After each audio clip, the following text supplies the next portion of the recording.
Be wary of the Dutchman, wary of the mighty king. Be wary of their spells, beware of king and ghosts. Be wary of the Dutchman, wary of the mighty king, wary of these old geezers. What's up? What's happening? What's going on, everybody? Welcome back to Animation Station, your normal station for anything and everything animation, including SpongeBob and the Pineapple Under the Sea, as well as TV and movies. I'm your host, Jackson Small. Welcome back to SpongeBob Month 8, the end of the Dark Ages.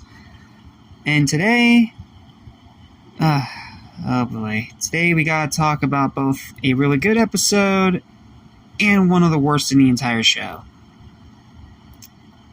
Not gonna be fun, but let's get through it together, shall we? Let's start with Squidward School for Grown-Ups. We're going to start with the good episode before we talk about the insufferable dumpster fire. So, Squidward School for Grown-Ups. In this episode, SpongeBob and Patrick start out being annoying, as they always do. And then, after a weird freak accident, Patrick ends up with what looks like a beard on his face.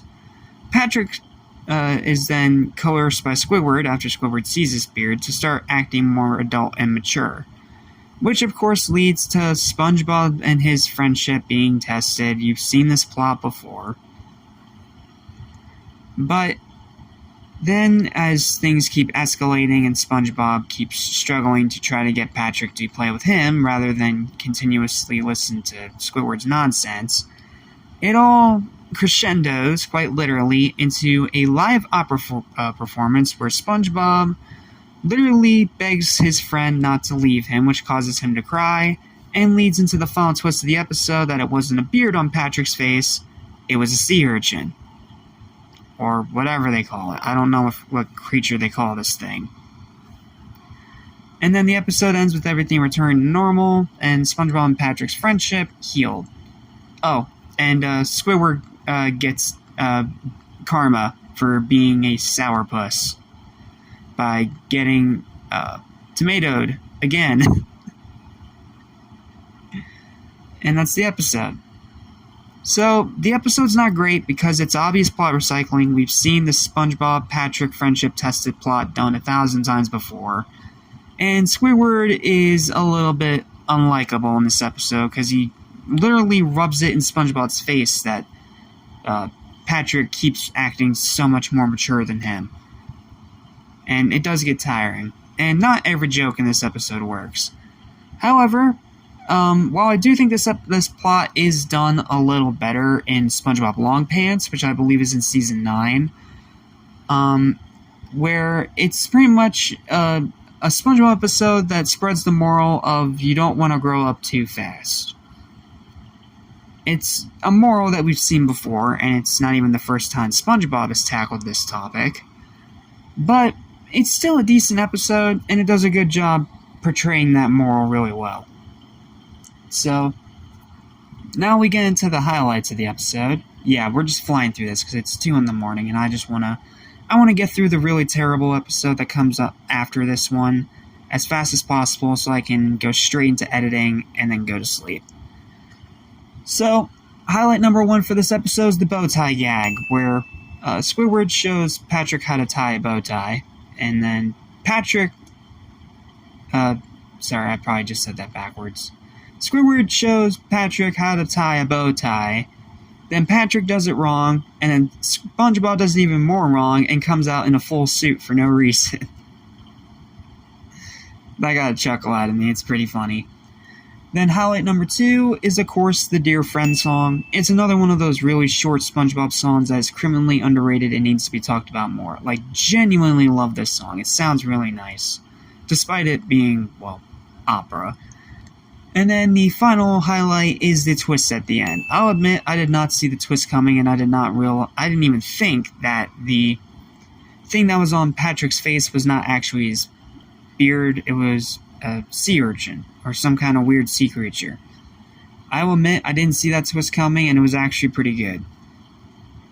But, I don't know, aside of that, Squidward gets a little bit repetitive, and the ending ends exactly the same way you expect it to end, because, again, you've seen this plot done before, this is obvious plot recycling. So, with all that said, final verdict for this episode is going to be a 7 out of 10. It's a pretty good episode that does a decent job retelling a moral that SpongeBob has already done. But it is obvious plot recycling. Squidward can be a bit of a nuisance, and not every joke lands. But it's a good episode. Check it out. What you shouldn't check out is the episode we have to talk about next. Let's talk about the nasty, disgusting, unsavable, unscrapable barnacle that is Oral Report. Oh, Lord. I was hoping that this episode wouldn't pop up until much later in this marathon, because I don't just dislike this episode. I don't think that this episode's just bad. If you can allow me this one and only swear in this entire video, it is fucking atrocious.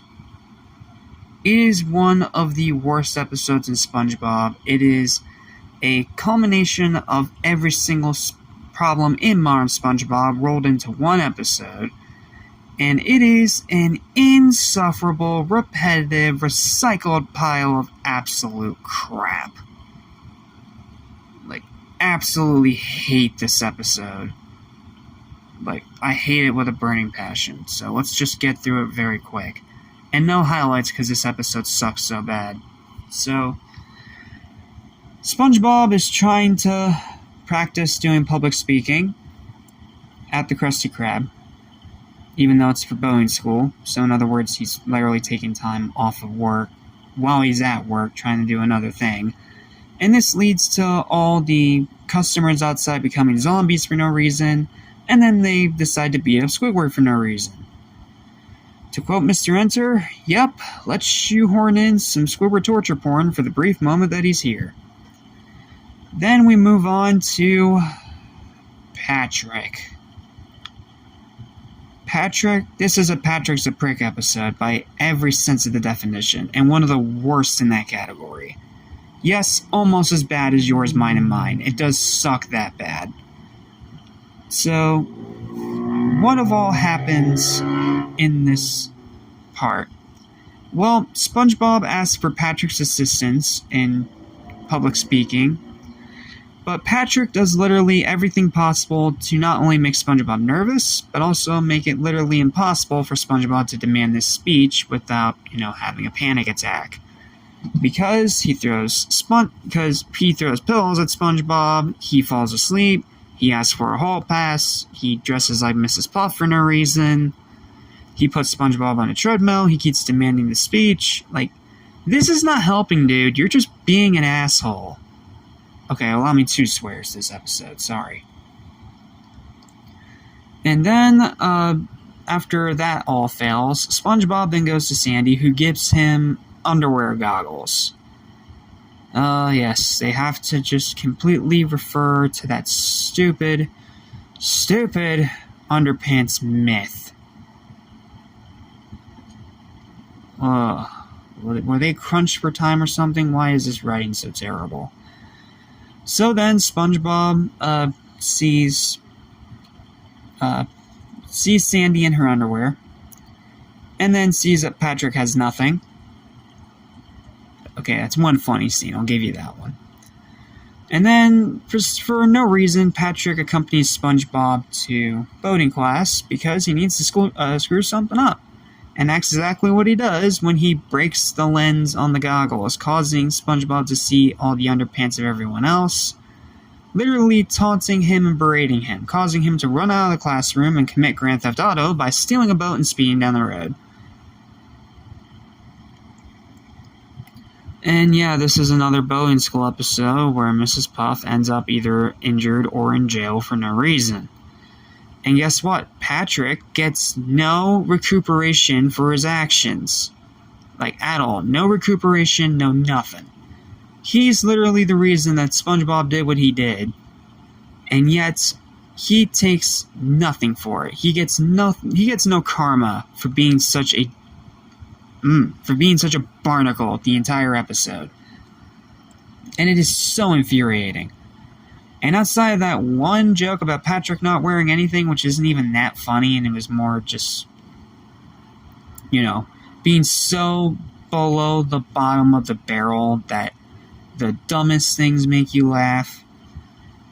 Like that kind of joke. The rest of the jokes in this episode suck. It is recycled, and it's just everything wrong with modern SpongeBob crammed in one episode.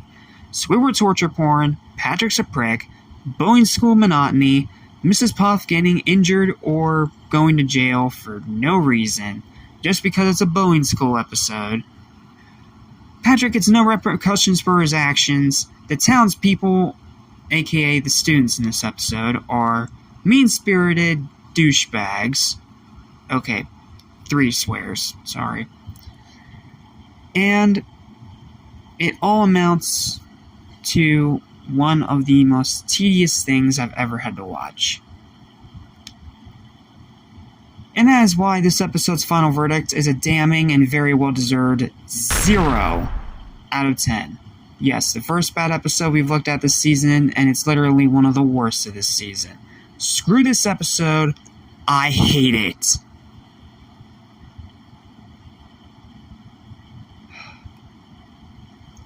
And that's it. That's literally all I've got. Thank you guys so much for watching. Feel free to like, share, and subscribe for more videos like this almost every single day.